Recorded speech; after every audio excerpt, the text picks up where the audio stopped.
And here we are still alive and broadcasting out of CFRO, Vancouver's 100.5 FM cooperative radio. And today on Buland Awaz, we are going to be joined with Roger Clark, who is going to be talking about justice for Hassan Diab. Almost 4 years after his return to Canada, Diab is under threat of another French trial and possible second extradition. The French Court of Appeal decision only makes sense given the socio-political context and pressures to find a scapegoat. There is an urgency of reforming Canada's Extradition Act in light of the lessons learned from the Hassan Diab experience, and this is what we will be speaking about with Roger Clark shortly, followed with a conversation with Monia Mazik, who is an author, novelist, human rights activist, and associate research professor at Carleton, on their article, How Prime Minister Trudeau Can Prove That He Is Serious About Fighting Islamophobia. That's coming up at 5:30. And a bit later on The Rational at 6 o'clock, we are going to be paying homage to Lee Maracle of the Stolo Nation, who has left us many gifts, including humor, down-to-earthness, hospitality, with significant contributions to the literature in feminism and Indigenous studies and oration. A prolific author of nonfiction, fiction, poetry, and traditional Indigenous storytelling, a celebrated novelist, poet, scholar, teacher, an amazing being, crossed over November 11th, 2021, and we're going to have a listen to their 2020 Margaret Lawrence lecture, and followed by a keynote address for the Intercultural Dialogue Institute and Newcomers Women's Services in 2014. And once again, that's with Lee Maracle's words. So here we are. Stay tuned for the next couple of hours as we get tuned in and lined up for this programming. We will be right back with Roger Clark, and in the meantime, we're going to have a listen to Jashantan by Fundamental, and this is our friend Aki Nawaz. So stay tuned. We'll be right back. I'm an evil man. Don't you bother with me.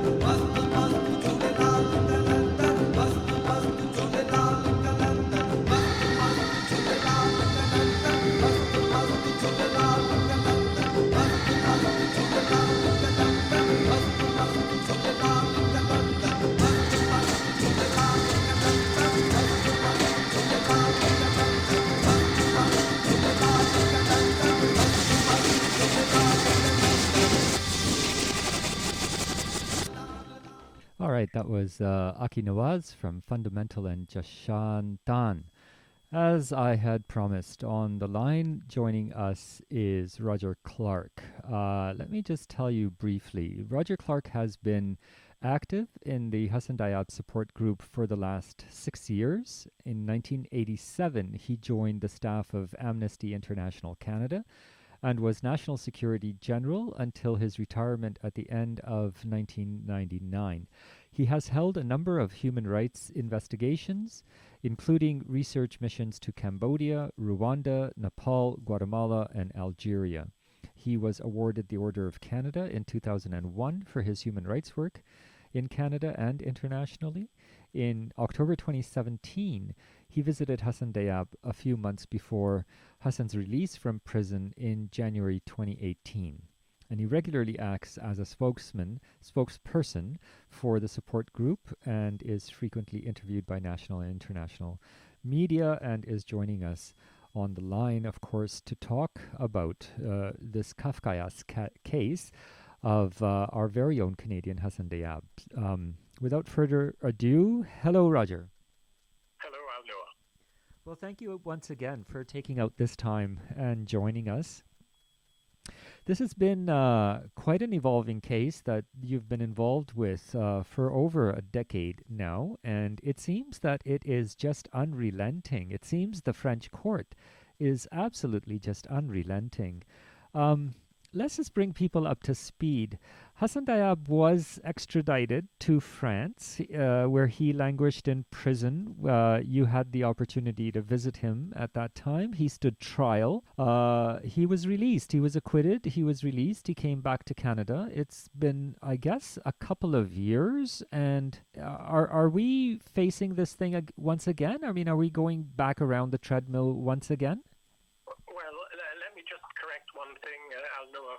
Hassan was never put on trial. This is one of the things that astonishes people when we start talking about his case.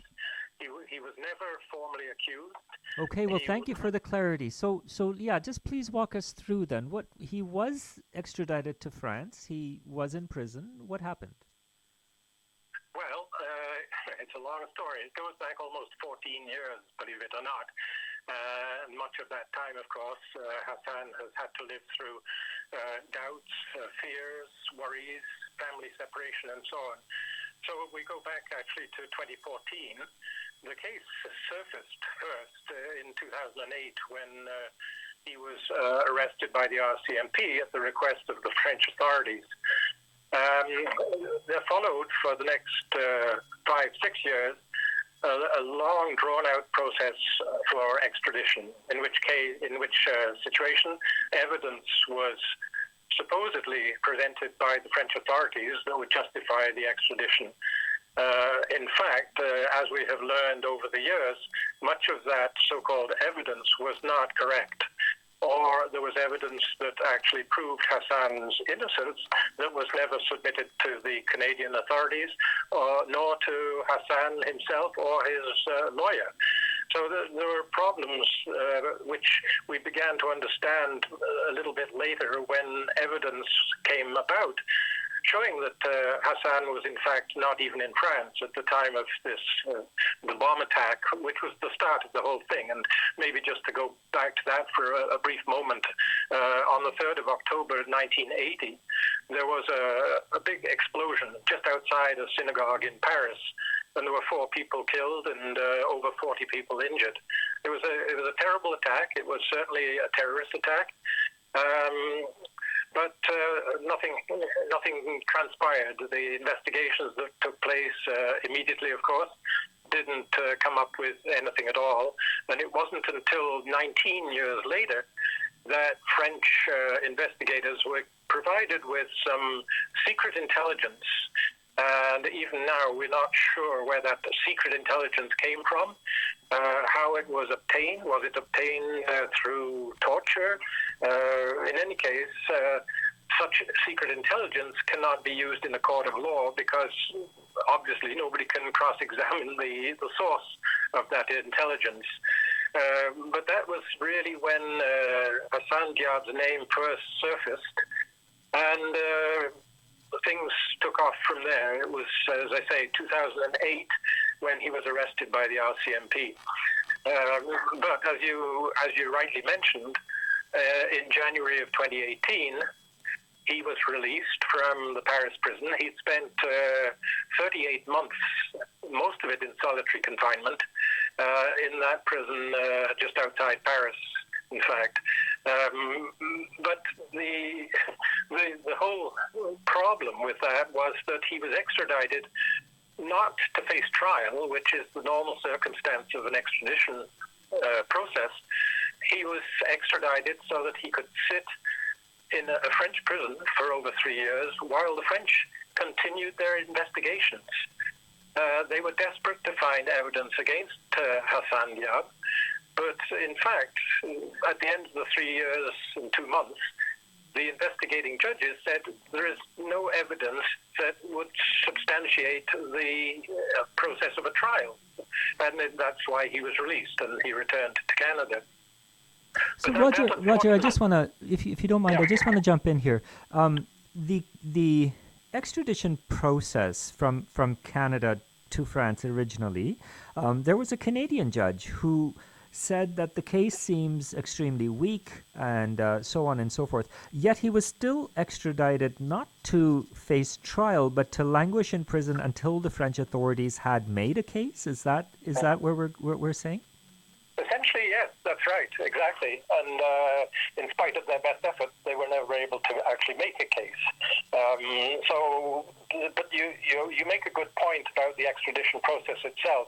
The judge, Justice Maranger, in the Ontario court, realized or pointed out that in Canada, an extradition can proceed on the basis of really very unsubstantial evidence. It's said that very often the requesting country, in this case France, simply has to put together a set of accusations. If those accusations appear well-founded or even possible, then the extradition judge in Canada is bound by the terms of the extradition treaty, in this case that we have with France, and so the extradition goes ahead. And I would point out something really important. Justice Maranger said when he sent Hassan for extradition, he said that the evidence of the handwriting was crucial, and that probably without the handwriting evidence, Hassan would not have been extradited.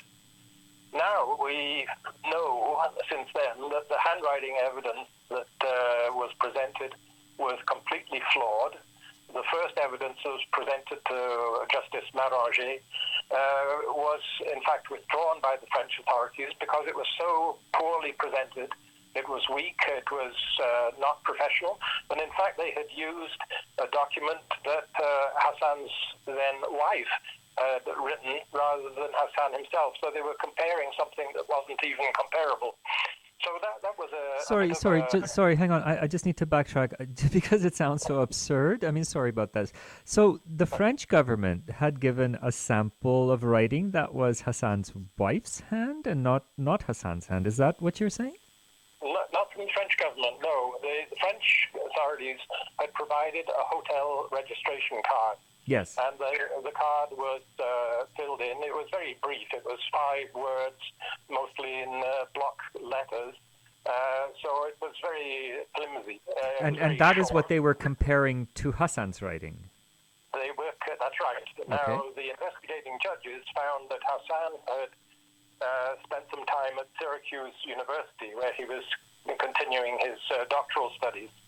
And so they got from the Syracuse University a document of application from Hassan. However, it was Hassan's wife who had filled in the application. Uh-huh. And so, in fact, it was so ludicrous that the French then withdrew those first handwriting analyses. And then they put in a third one, because there were 2 people had been involved in the first. They put in a third one, which is sometimes called the Bisotti report. And it was the Bisotti report that Justice Maranger used when he said that the handwriting was really the strongest piece of so-called evidence. Now, I jump forward a little bit to 2021. Because after Hassan was released, the prosecution refused to accept that he was in fact innocent. They insisted that in fact there be an appeal against the decision by the 2 judges that freed Hassan. So they did that, and this dragged on for another nearly 3 years. The appeal court, realizing that the handwriting evidence was a little bit shaky, commissioned yet another handwriting report. And lo and behold, when they got it in late 2020, early 2021, the handwriting expert appointed by the Court of Appeal agreed with Hassan's defense experts. And these were experts internationally known from the UK, from the States, from Switzerland, and so on. So the ultimate irony was that the appeal court itself came up with a ruling on the handwriting, which said that it was not sufficient to bring a case on the basis of the handwriting alone. So the handwriting disappeared off the table. In the meantime, though, the alibi that had been established and which resulted in Hassan being freed from prison in January of 2018, that has remained, so that the evidence that he was in Beirut at the time of the Paris bombing in 1980 has not been shown to be wrong. There have been a number of attempts. The appeal court even made what I think was a futile argument that Hassan might even have jumped on a plane in Beirut, traveled quickly to Paris, done the bombing, caught a plane back, and wrote his exams. I mean, it's farcical if it wasn't so serious in its consequences for Hassan. And it seems like this is, again, as I was saying, it seems like we're back around on this treadmill. Why is this, in your opinion, or why do you think that the French are just not letting this go, despite their own experts, their own courts? Why are they still after Hassan Diab? That's a really important question, and I think it's a number of things are going on. As you may know, France has been the target of terrorist attacks, some of them very severe. In 2015, there was an attack on a nightclub, the Bataclan, in Paris. Many people were killed. There was another attack shortly afterwards down in Nice when a truck was driven into a crowd of people. So the French have every reason to be both afraid and keen on trying to prevent further terrorist attacks. And I should say that the Paris attack in 1980 was also something that deserved justice for those who were victims. But as you say, the French authorities seem determined to pin it on Hassan Diab. A number of reasons, apart from their determination to prosecute somebody accused of terrorism, but also there are very active groups, I would say, representing the families of the victims and so on. Some of them fairly extreme in their views. And they also are determined that there be somebody found guilty.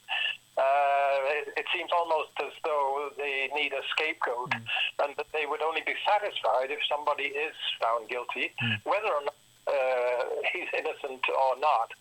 The other thing is that in France now there is really a shift in the political sense towards the right wing. The name of Marine Le Pen is often mentioned as being more extreme right-wing than Macron. Macron, the current prime minister, is, of course, so supposedly centrist, but moving towards the right because he doesn't want to be outflanked. But now there's another candidate who will probably run for the presidency next April, called Eric Zemmour, and he, if you can believe it, is even more to the right. And I mention this because the right wing in France, very close to fascism, uses Islamophobia to stir up hatred of immigrants.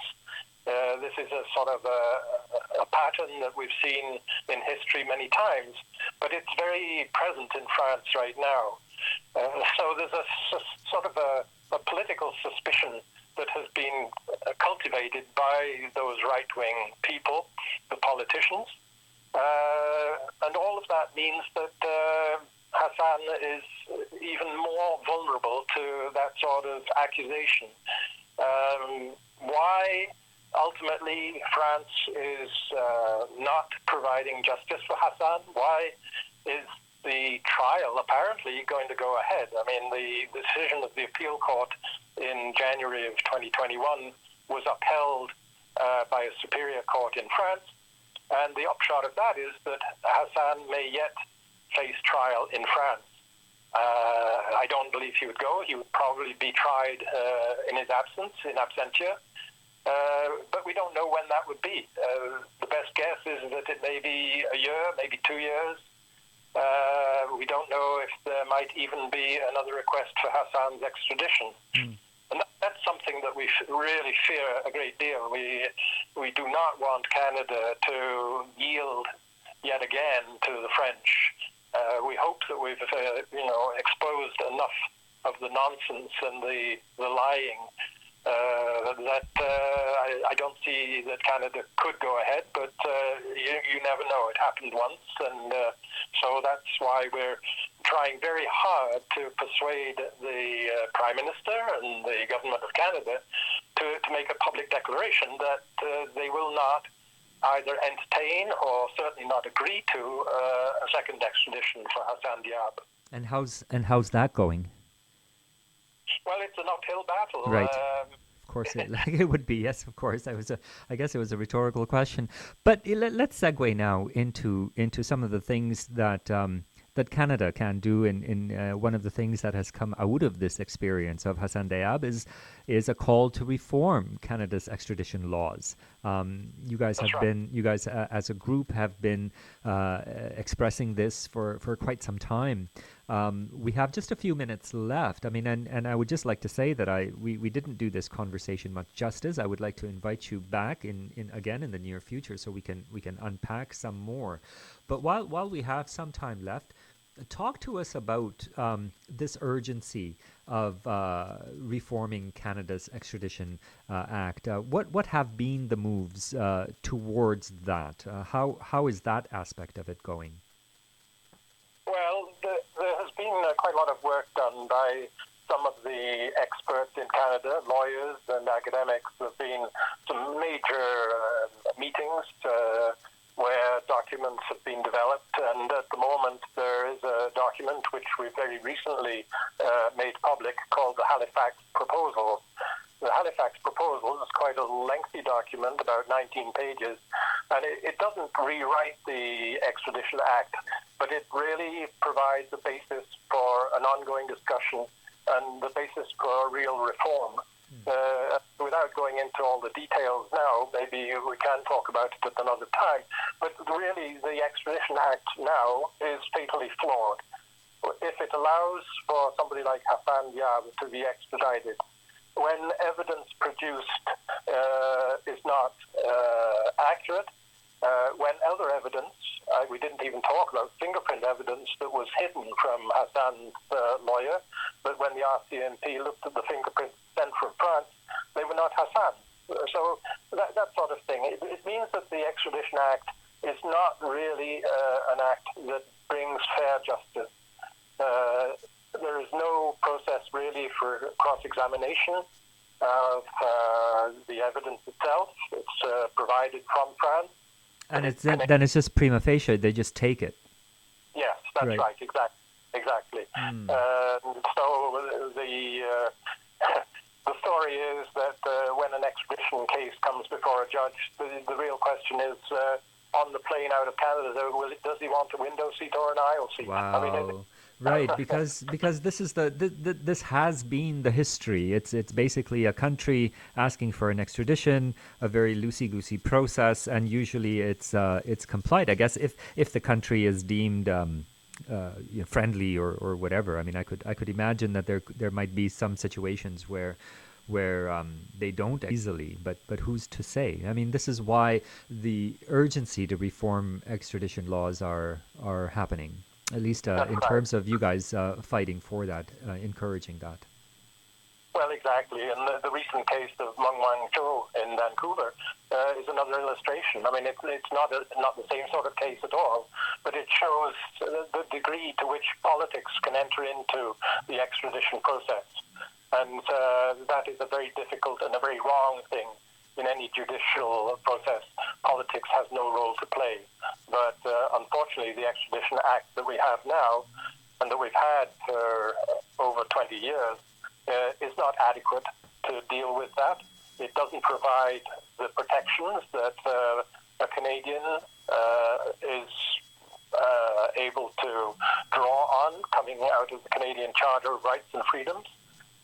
So there are many, many aspects, and we could spend another hour talking about that, Alnoor, but it's very, very important. Recently, 118 lawyers and experts signed a letter urging the Prime Minister and the Minister of Justice to move rapidly towards at least an examination and a reform of that Extradition Act. Well, Roger, it's unfortunate with timing that we're going to have to leave it here. I do look forward to inviting you and the rest of the folks that are supporting justice for Hassan Diab. Can you let listeners know briefly where they can find more information, what it is that they can do if they want to help? Yes, of course, and I very much appreciate this opportunity, Alnoor. There is a website which is very, very complete. It's www.justiceforhassandiab. It's easily found on the internet, and everything is there, chronology of the case, details of current events, appeals that are going on, and so on. So I really invite people to look at that site and to get in touch with us if they want to help. Their help would be very welcome. We will probably need it for another year or two yet. No, absolutely. It is a well-maintained site. There is a lot of information. It's once again, it's Justice for Hassan Diab. It's HASSANDIAB, justiceforhassandiab.org. And we've been speaking with Roger Clark. Thank you very, very much, Roger, for bringing us up to speed. Again, this was just a very, very short introduction, but I do look forward to inviting you again. Perhaps we can carve out some time next month and just keep this alive and talk about some of the details and the nuances of this case.